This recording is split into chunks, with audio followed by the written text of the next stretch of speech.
the title of her speech is The Journey to My Goal. Please help me welcome.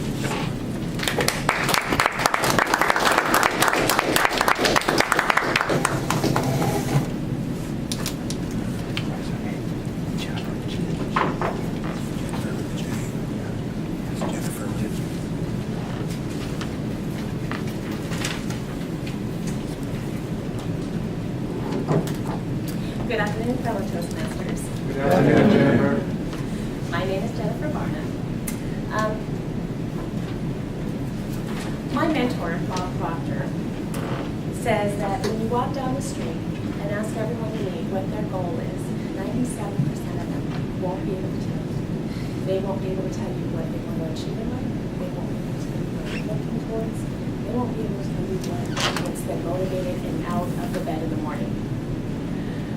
Well, I want to tell you that my goal is to be a successful life and success coach who works with 100 people this year, 2015, to master their own lives and to pursue their boldest dreams yet.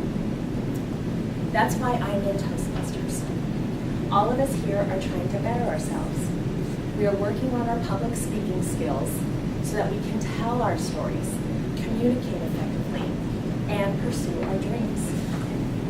I don't know that 2 months ago I would have been able to come up here and share my goal with you and tell you why I want to be in Toastmasters. But now I can. I am on a journey to become a successful life and success coach under Bob Proctor, under his training. If you don't know who Bob Proctor is, he is an amazing man. He was featured in the book and movie The Secret. He was trained with Earl Nightingale and Lloyd Conan, the fathers of modern-day personal and professional self-development. He has been the leader in his field for over 51 years. And I am proud to be part of that lineage. But how did I get here? I know that when I was a freshman at Colton High School, near San Bernardino in Southern California, that I would be a 40-year-old mother of two amazingly talented and gorgeous boys, baseball team and soccer team mom, PTA mom, occasional skydiver, step-grandmother to 5, that I would travel to Toronto 4 times a year to be with my mentor on my journey to be a life and success coach. When I was a freshman at Colton High School, I also didn't think that I would join the military and be in the Army Reserves for 4 years.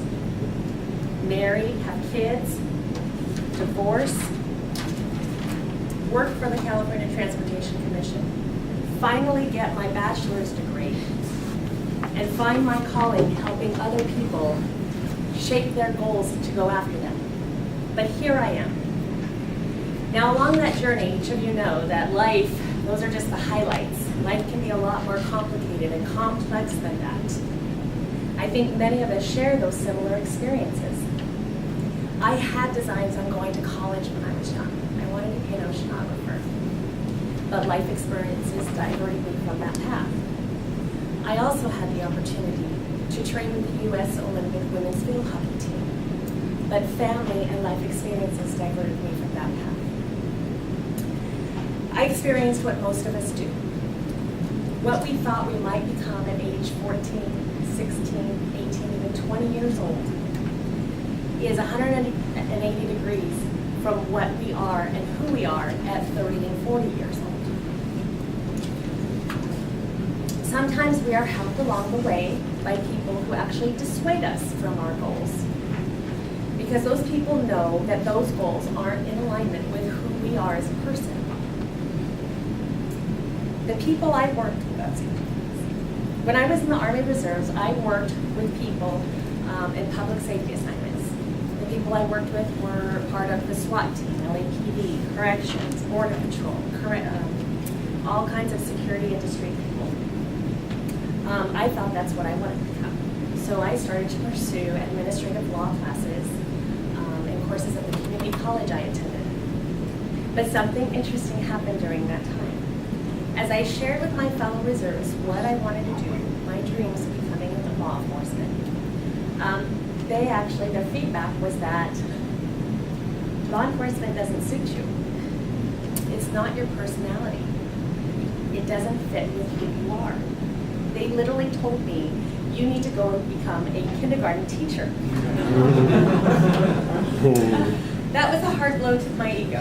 And while I didn't initially agree with that assessment, the reality was that I was being marked down for not having an authoritative voice and a hardline attitude. They would tell me, you gotta stop smiling when you're trying to say, hands behind your head, get down on the ground. As you can see, it wasn't in alignment with who I was. Eventually, I had to agree with what everyone was telling me, because deep down, it just didn't feel right. It didn't align with that little voice inside of me that said, this is what you were meant to do. And that threw me for a loop, because I really didn't have a plan B at that time. Life ensued, marriage, kids, a very trying divorce, and then the reality of being a single mom with a toddler and an infant, no job, no money. I learned what it takes to make sure that my babies had a roof over their head, clothes on their back, and food in their bellies, all on $10 an hour. I believed deep down that I knew that that circumstance, that moment that I was in with them, was not where I was going to be for the rest of my life. I knew deep down, listening to that little voice saying, this is just a step to the rest of my life. I had to listen to that voice. That was my belief that I deserved something better, that they deserve something better. That belief is one of the reasons why I'm a student of Bob Proctor's. I've been reading and listening to Bob for about 4 years before I decided to attend one of his seminars. And at that seminar showed me, once and for all, that believing in that tiny little voice inside of me was okay. And that with the tools and principles I learned from him, I could give power to that voice and pursue my dreams and goals. And upon that wonderful